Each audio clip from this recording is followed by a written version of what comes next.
Before sunrise, three lives begin in the same kingdom, but in completely different worlds. In a small, smoky hut at the edge of a muddy village, a peasant wakes first. There is no alarm clock, only the cold. The dirt floor bites through thin straw bedding. His stomach is already empty. Outside, the fields wait. They always wait.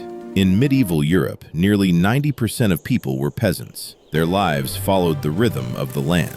If the harvest failed, hunger followed. If taxes rose, there was no argument. The Lord owned the land, the church owned their faith, and fate owned the rest.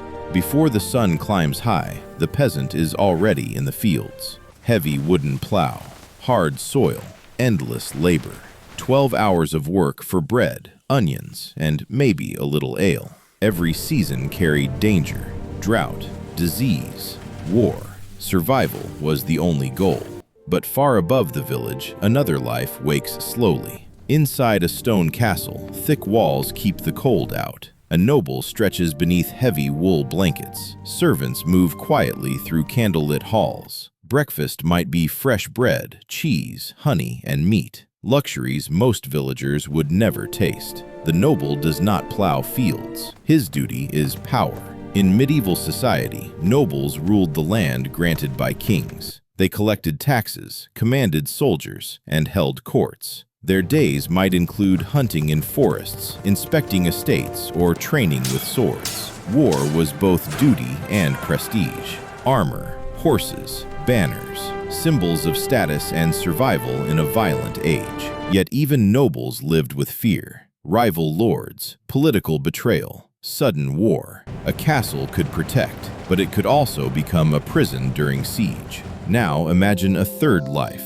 quieter yet equally powerful. In a stone monastery hidden beyond the hills, a monk rises before dawn.